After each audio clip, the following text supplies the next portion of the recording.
presentation.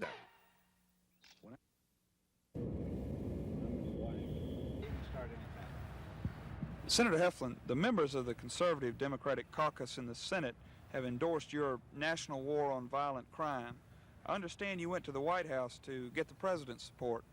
Well, the Democratic Conservative Caucus, which is a group of conservatives in the Senate, went with a package of bills to the president and presented them to him, asking his support. He was very cooperative about it. We feel he will give a support, or he will come up with a package of bills designed to cut out violent crime in this country of his own, but which will contain basically the items, the pieces of legislation that we've introduced, including my National War on Violent Crime Act.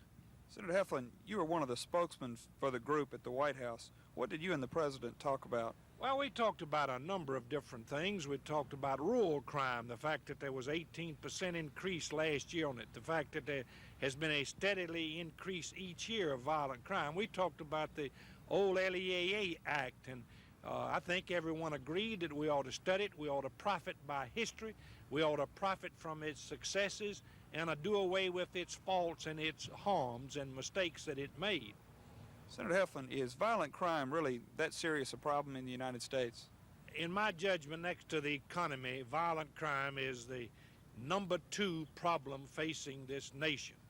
The American people just feel that they cannot keep on keeping on being fearful of crime, and that they have got to have some relief in regards to it. American people feel insecure, and they're behind locked doors, fearful of their own safety, and we've got to do something to stop violent crime in this nation. Okay. Senator Heflin, as part of your National War on Violent Crime package, you've advocated the establishment of a National Police Academy. How would that work? Well, you already have an FBI Academy. It would not be in competition with this, but this would be an academy for advanced training of police officers, deputy sheriffs, all types of law enforcement officers. I think they'd have a real pride, and it would create a esprit de corps among our law enforcement if they could say that they were graduates of the National Police Academy. It would also give a great deal of information and expertise on fighting things like neighborhood youth gangs, or having how to cope with a situation like the Atlanta children that we have, the problem in Atlanta today. There are all sorts of training that police officers know. We have, today crime has become sophisticated, and it takes a well-educated law enforcement officer to cope with it.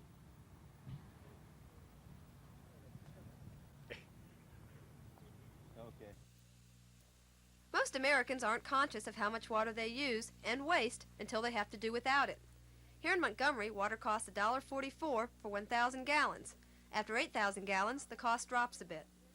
Many water bills increase in the summer because more people are involved in outside activities that use water, such as washing cars, gardening, and filling swimming pools. No one wants to give these up to save water, but there are some simple ways to cut your water bill. One major waste of water is a drippy faucet, and leaking hot water is a waste of gas or electricity. Replacing the washer, if you do it yourself, only costs the price of the washer, which is about 10 cents. Other water-saving tips just take self-discipline. Turn off the faucet when soaping your face or shaving. That goes for showers, too, which, by the way, are more economical than taking baths. The shower tap can also be turned off when conditioning your hair. With the latest advances in detergents, you can still get your clothes clean and wash them in cold water. And don't fill the tub higher than necessary. These tips are all simple, take little or no time, and you may notice a difference on your next month's water bill. Jane Matheson, WSFA TV News.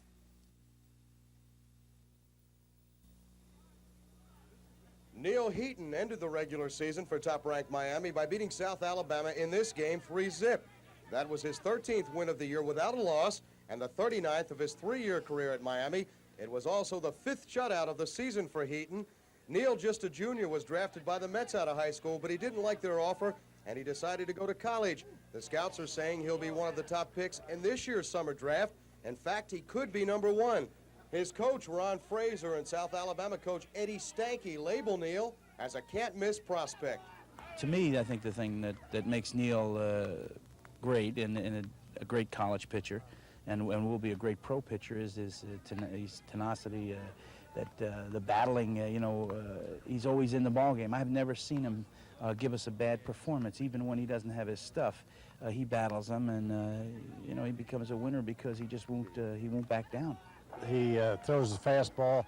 They clocked him anywhere between 89 and 94. Super control, good competitor, and good change up. And there's no doubt he's going high in the draft.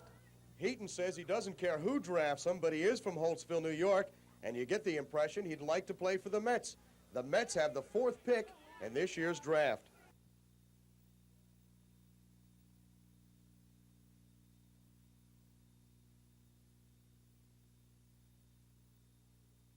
Me that you are not without some degree of control over the variables of space.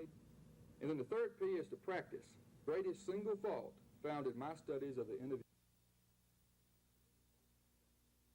Most often forgotten, and the 3 most well worth remembering can be, just with most aspects of professional behavior, there are some general principles or prescriptions.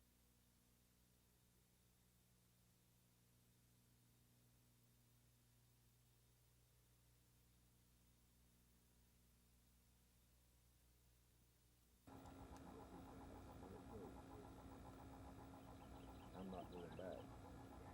You going all the way back out? First on the scene. So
WSFA. And then you're from John. Oh yeah, John. Oh, he's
letter was presented to the commission.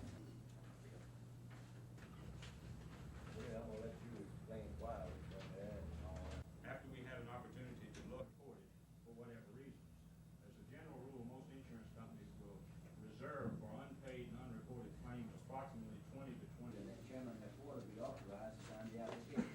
The motion was seconded by Mr. Knight. Any kind of that rule?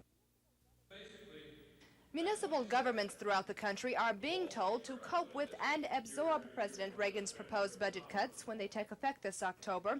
Indianapolis Mayor and National League of Cities President William Hudnut says cities must take their fair share of federal funds to help the president control runaway inflation and reduce federal spending. Hudnut says the White House wants to set up better intergovernmental relations with state and local governments. He says cities should shift their needs towards the state, but Finance Director Sig McDonald didn't offer any encouraging financial words. McDonald says state agencies in Alabama alone will lose $200 to $250 million in grants next fiscal year with no way to make up the revenue. but you may look for some great stress in state government during the next few years if those are not funded. But McDonald did encourage the city representatives to look closely at the upcoming state election, especially in legislative races. He says if Alabama is to have better state government, the legislature can't be controlled by educators, who McDonald says possess the legislature and control state money. Kim Davis, WSFA, TV News.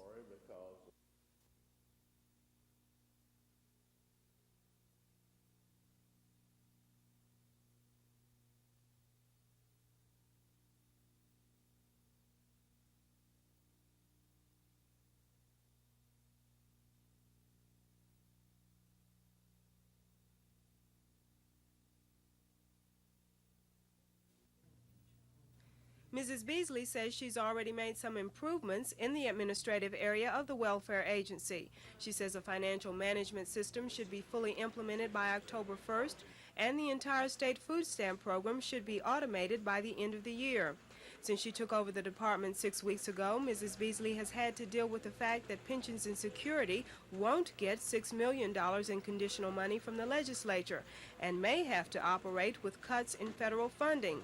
In spite of these pitfalls, she says she hopes to balance the department's budget without laying off employees. Instead of laying off people or terminating people, we hope to transfer them or realign the staff that we have into the areas that they're most needed. Mrs. Beasley says the employees may be shifted to areas like foster care and economic assistance programs. She says if the department becomes more efficient in the administrative areas, then existing services can be provided at a lower cost to the taxpayer. Cassandra Taylor, WSFA TV News.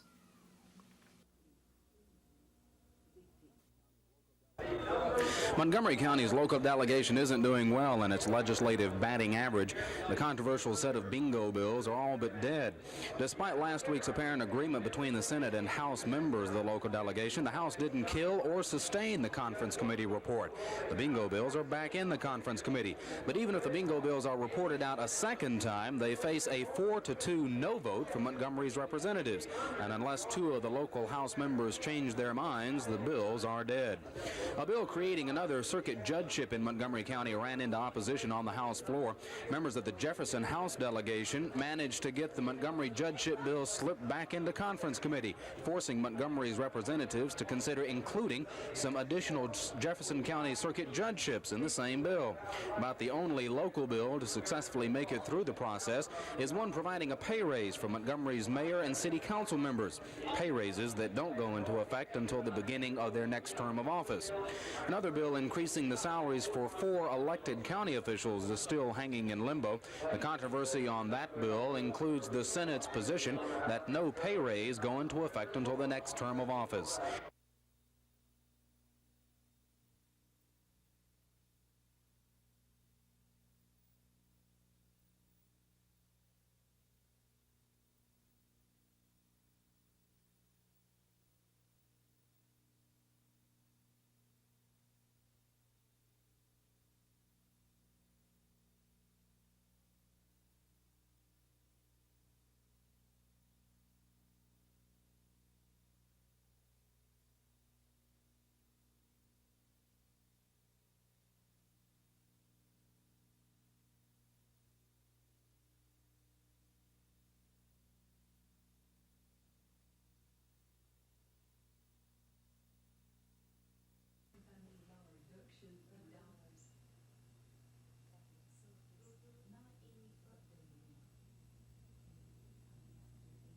For instance, we have home care that's provided by P&S, provided by Medicaid through home health care, and also provided by the Commission on Aging. So if we can look at all of our social programs, and if combination is the best way to go, and if we could maximize dollars in that way, then that's the way I hope we will be headed.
legislature spent most of its last day waiting for conference committee reports from the 6-member panel studying the general fund and education budgets. The general fund budget came through at $363 million, but the education budget did not. House and Senate leaders wouldn't budge on items such as teacher hospital insurance, retirement, and higher education. But the legislature must pass a budget for the year beginning in October, so it's likely they'll meet in a special session early this summer. Other legislation that did pass includes the joint generation bill to allow some cities to form a co-op and buy into Alabama power generating facilities. The governor signed the cogeneration bill last night. Also on the governor's desk are capital expenses, $65 million for mental health and $45 million for prisons. That money comes from interest earned by oil lease money. Some measures that didn't make it due to lack of time or to their controversial natures: co-employee liability, which would have prevented workers from suing co-workers in case of injuries where the employee is covered by workman's compensation; a property tax bill endorsed by large timber companies that would have given tax breaks to forest and farmland owners; and a bill that would have allowed incumbent legislators to take campaign contributions while the legislature is still in session. So now legislators will go back home, though they may have to return at least 3 times before next year, once to approve an education budget, once to set new legislative district boundaries, and the governor has promised to call another special session to present his government reform package. Lisa Nielsen, WSFA TV News at the Capitol. 4-lane highways that they already have. Like most other controversial legislation, the package of 2 bills that would have opened the county up for bingo for charity went through a series of ups and downs. The final and deadly down came when the bills were forced to sit in a conference committee while a majority of the local House members and the local senators tried but failed to reach a compromise. The 2 bills were still in that conference committee when the legislature adjourned early this morning. That killed the measure. The problem? The Senate members wouldn't budge from a restriction they had adopted requiring groups operating bingo games to have an IRS tax exemption number. 2 of the House members felt the requirement would have cut out a number of organizations from being allowed to participate. 2 other House members voted against bingo on moral grounds. Another bill to die would have created a 7th Circuit judgeship in the county, but the majority of the total House members voted against the bill in an apparent austerity vote. A 3rd bill increasing the salaries for 4 elected county officials died when the local Senate members insisted the raises not go into effect until the next term of office, an amendment the local House members didn't want. That bill also died in conference committee. The only major bill affecting Montgomery County to pass provided the city mayor and city council members with a pay raise, an increase that won't go into effect until the next term of office. 2 other bills that passed reopened the county retirement system to employees wanting to buy credit for time already served and provide for a 30-year retirement at the age of 55. While the demise of the Montgomery County bills sound bad, 3 out of 7, it's much better than the Jefferson County delegation fared. Controversies with them killed all but 1 of their 66 local bills. Chris Grimshaw, WSFA TV News at the Capitol. And you questioned about the kindergarten through 12.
board members finally approved the high school graduation requirements for students entering the 9th grade this fall. The freshman class must now have 20 units to graduate and take an exit competency exam. The revised requirements apply only to incoming 9th graders and not to entering sophomores, juniors, or seniors. They follow old graduation guidelines. The basic change was in the number of hours for physical education and math. The 9th grade class must take 3 units of PE instead of 4 and 2 units of math. Before, only 1 unit of math was required. Under the revised guidelines for PE, students in their junior and senior year can substitute an academic subject for physical ed with local board approval. Those subjects must be in the area of language, science, math, or fine arts. State School Superintendent Wayne Teague agrees with the board's new graduation requirements. So I think the board feels good about it. The controversy over the number of units of physical education was offered. We require 3 now, which is twice as many as any other state in the nation requires. But the board today in its action made the 9th and 10th grade required and let the students choose academic courses instead, 11th and 12th if they so choose. Kim Davis, WSFA, TV News.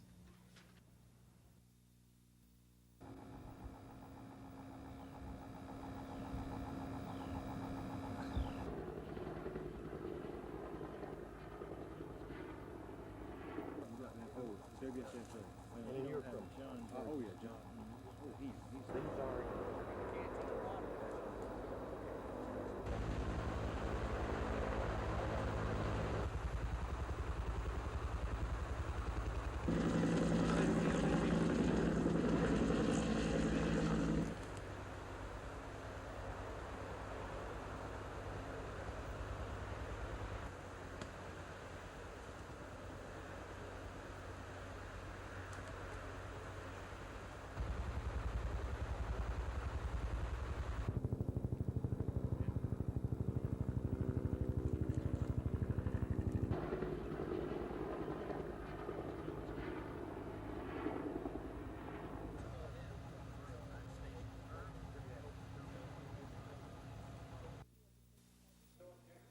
The problems with the education budget dealt with a difference of priorities in 4 main areas: higher education versus primary and secondary education, a health insurance program for teachers and other local school board employees, funding for the teachers' retirement system, and the amount of reserve needed in the Special Education Trust Fund.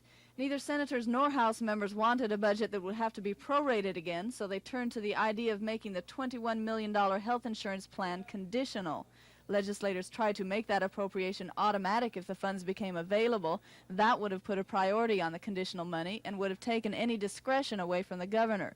But that provision got sticky when they tried to write the bill. It came out with wording that the appropriation would be absolutely conditional. At one time, the House conferees say they thought they had an agreement with the Senate members, concurring on a budget based on a 4% growth rate. In fact, they say the 3 House members had already signed the conference committee report, but that senators couldn't seem to agree among themselves. The Senate conferees all say the unstable economy is partly to blame for the lack of an education budget, and that it may be better to wait and see what the economy does before setting priorities. They say they're all concerned about proration and feel that the highest priority is to set a budget that can be funded. Some other bills that died when the session ended this morning: co-employee liability that would have prohibited a worker covered by workman's compensation from suing a fellow employee if he's hurt on the job; the current use property tax bill that would have given tax breaks to farm and forest landowners; an ethics law that would have allowed incumbents to receive campaign contributions during a legislative session. Local bills for Montgomery County didn't fare very well either. The bills to legalize bingo for charities failed, and so did the bill that would have given Montgomery another circuit judge. Lisa Nielsen, WSFA TV News at the Capitol.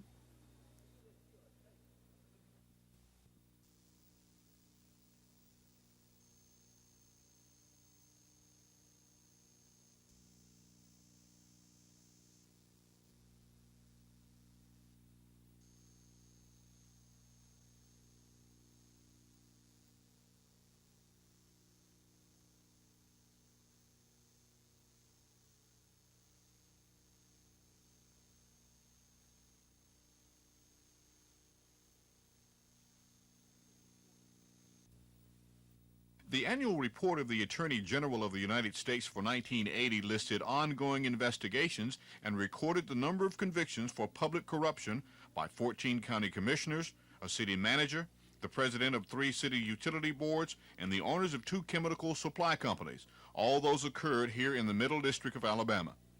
The report says all of the convictions involve the Federal Racketeering Act and mail fraud violations.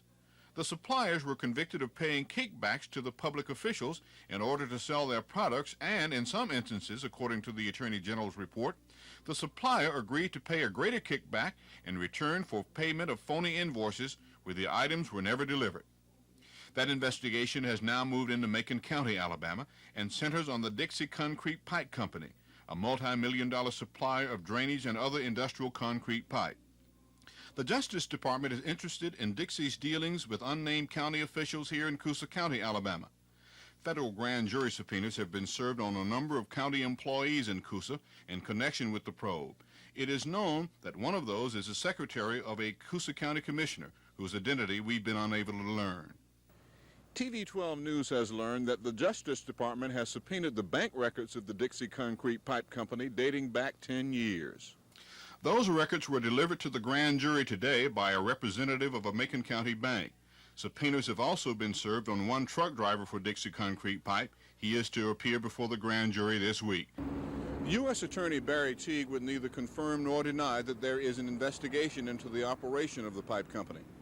But TV 12 News has learned that some owners and operators and employees of Dixie Concrete Pipe have been subpoenaed to testify before the grand jury tomorrow morning. It is not known how long the investigation will continue or when and if there will be any indictments coming out of this investigation. This is Norman Lumpkin, WSFA TV News at Federal Court.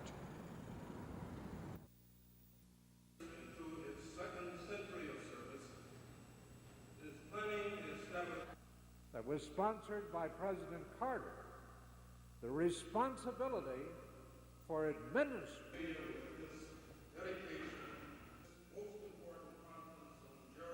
I was chairman of the Labor Management Agriculture Committee of the War Manpower Commission. We were faced with serious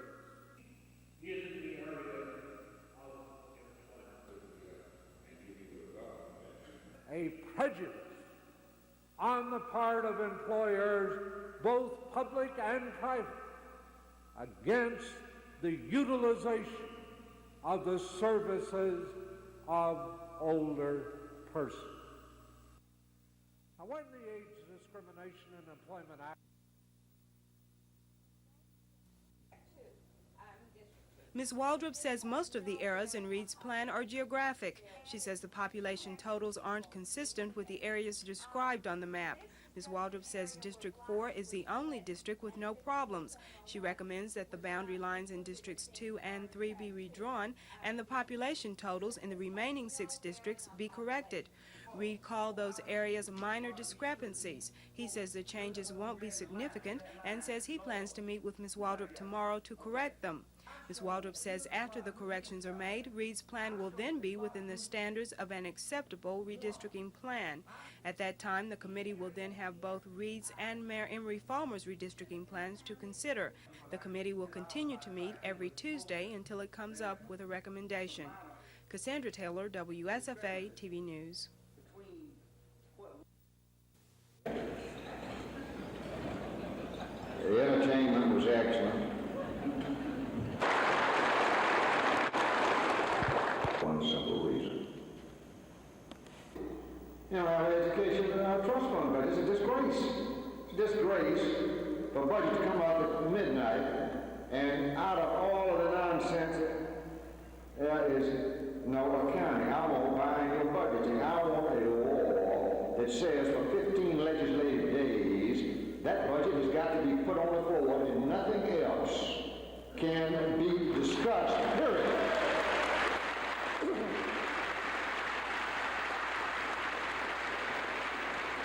A lot of people that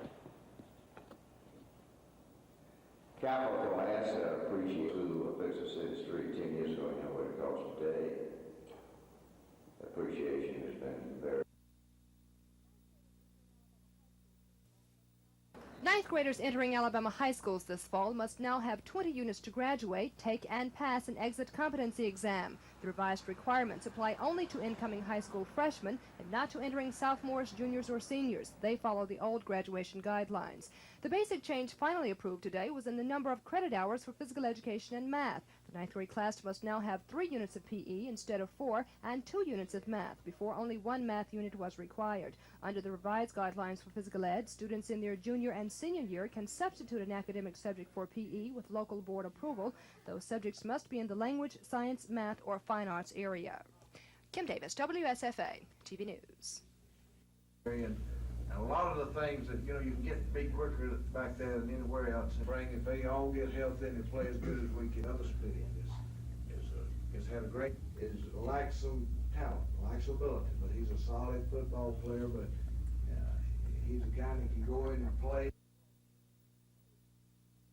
We're not a very strong football team physically. We've got to really concentrate on the off-season program, weight program, and get stronger physically. I know that on our football team right now, we may have 2 guys that can bench over 400 pounds. At the University of Florida, they got 28 that can bench over 400 pounds. That's the difference in the strength on our football team and what other people are playing with. And we're gonna try to do something about it over the summer and, you know, with the all-season program. But we've got a lot of work to do.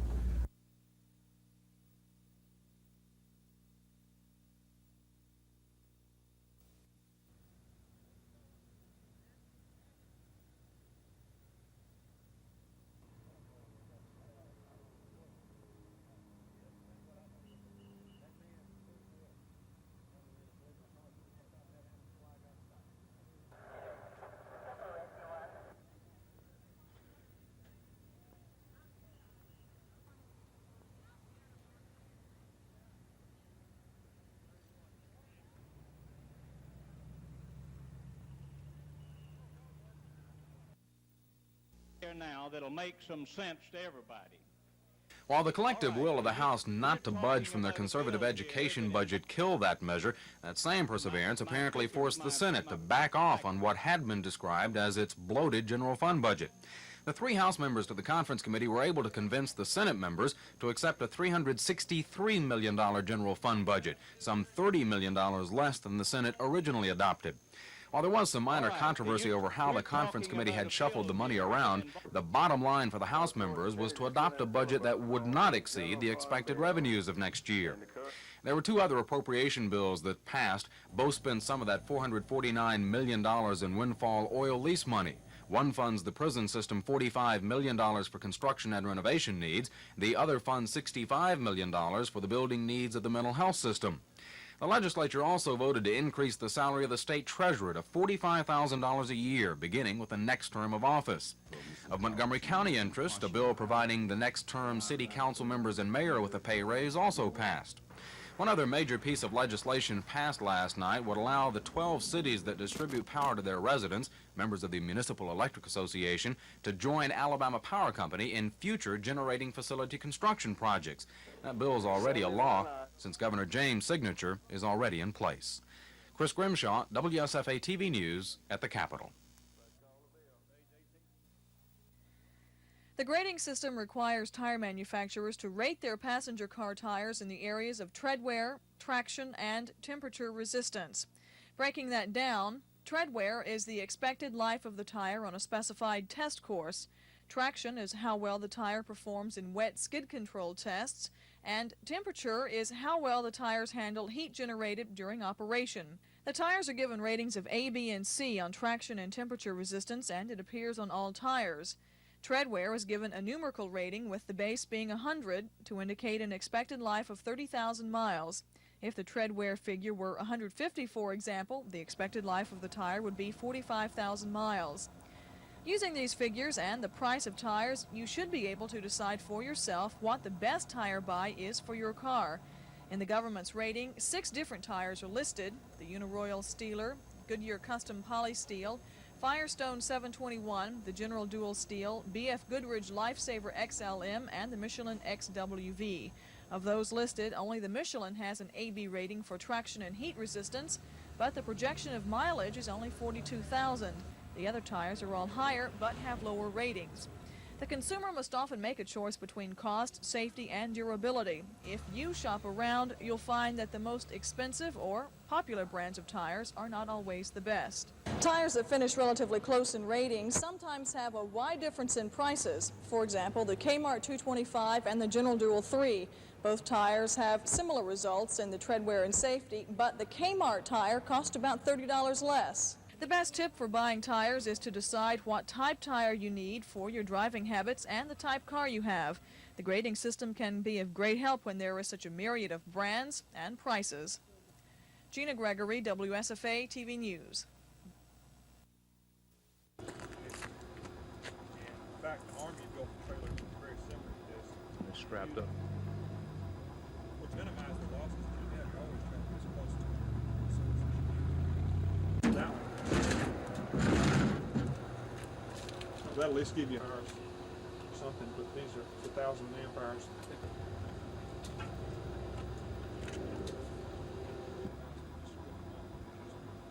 Battery can full. The batteries can stay full, even below the battery.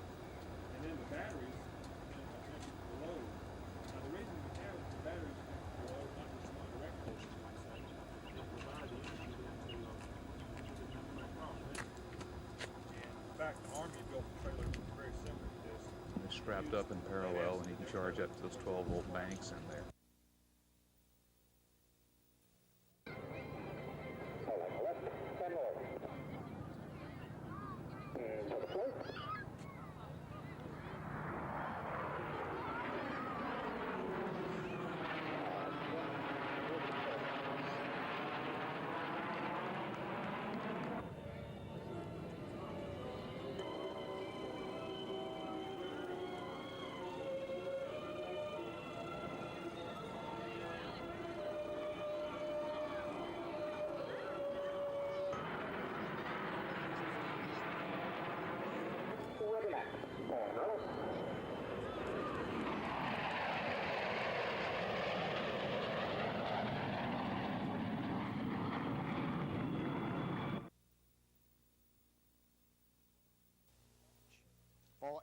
The governor says that one of the problems with the budgeting process is that after he introduced his budgets, they disappeared for most of the session.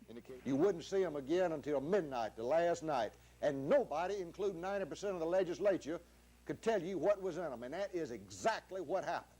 And I say to you, somebody wants that to continue. Somebody who's got more influence than they ought to have up there on the second floor wants that kind of shadowboxing, that kind of subterfuge, that kind of nonsense, that kind of irresponsibility to continue. When asked to name those influences, Governor James simply said they are various lobbyist groups within the education body as a whole. Since the legislature didn't pass an education budget, James will have to call a special session, he says probably in July. He says he'll also call a session to reintroduce his government reforms, including biennial budgeting, which the governor claims could eliminate some of the budgeting problems the legislature faced during this regular session. Lisa Nielsen, WSFA TV News at the Capitol.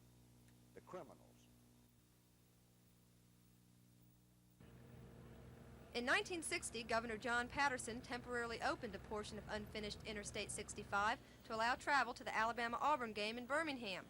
Now the entire stretch between Montgomery and Birmingham is completed. This time, Governor Fob James presided over the ceremonies and painted the final 200 feet of highway traffic striping. The $74.8 million project will remove about 20,000 cars a day from the temporary route, US 31, between Alabaster and Hoover. Besides offering safer riding conditions, the completed interstate will save travelers time as well as money and gasoline. This section of road will save the taxpayers in operating cost alone about $12,900,000 annually.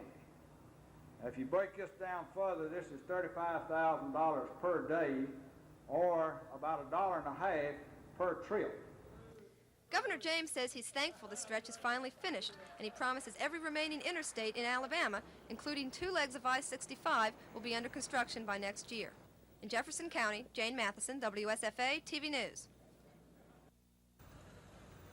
The preliminary report shows violent acts in public schools are perpetrated by students, teachers, administrators, and parents. The victims of assault are the teachers, administrators, and students. So far, the survey indicates students have committed the largest number of violent acts, 125 reported against teachers, 31 against administrators, while instructors perpetrated 14 acts against pupils. Data was incomplete on students assaulting each other. The speculation is that they aren't reporting the offenses. The preliminary summary shows since 1978, 149 of the state's 35,000 teachers have been assaulted. Parents committed 44 cases of violent acts against students, 24 on teachers, and 21 against administrators, according to the report. Those results surprised State School Superintendent Wayne Teague. I do not know what that means, whether it's child abuse or whether it's parents attacking other parents' children. This is a high number. But I think the most serious one is when teachers and administrators have been attacked. Dr. Teague says he heard of one report of a parent assaulting a principal because the father's son didn't graduate. The complete report should be ready by next month's board meeting. Dr. Teague says he wants everyone, school administrators, parents, teachers, students, and judges, to know what kinds of violence are going on in Alabama schools and what can be done to prevent future violence in grades K through 12. Kim Davis, WSFA, TV News. Biennial budgeting is the governor's solution to the current process, a process the governor calls a joke. An absolute ridiculous political poke barrel box of worms and everything wrong as far as the public interest is concerned. All you had to do is look at it, the numbers, the increases, the swap-offs, and if you can show me 1 ounce of accountability, 1 ounce of accountability, 1 ounce of economic sense in that budget, I'll eat that budget. But the governor says if the legislature passed two-year budgets, every other regular session would be devoted solely to budget making. James says that would bring budget decisions into the open, and special interest groups wouldn't be as influential. He says education lobbyists are largely responsible for killing the education budget this year and forcing another special session. James says he's thinking of calling the special session in mid-July and says there may be other sessions to consider reapportionment and government reforms. The governor says he has 6 to 10 items for the legislature to deal with and that he hopes 2 or 3 special sessions will take care of them. Lisa Nielsen, WSFA TV News at the Capitol. Really would like to line him up at running back. He's gained a lot of weight. He weighs about 190 pounds, man. He's just a terrific athlete. It was our running back situation. When we moved Ed West to fullback, that gave us a solid fullback. Tim James is going to be a solid player. Tim lacks some talent, lacks ability, but he's a solid football player. But he's the kind that can go in and play, and force of spring trying to get them to block, and it was just very difficult. They all used to running out of the eye and running football all the time. Never had to block anybody, and it was a kind of a struggle. But we came out of spring with a couple that would at least make contact and got a chance to be blockers. Lionel James, a little kid, he's 160 pounds, looks like a miniature. And Tracy Souls, the other kid from Atlanta, both of them sophomores, very young. And of course, that's got a lot to do with their inability to block and reluctance to block too. Sam DeJarnette did not have a good spring because he refused to block until the last couple of days of spring practice. And I hope Sam is going to go home over the summer and get a little tender loving care from his mama and come back a better football player.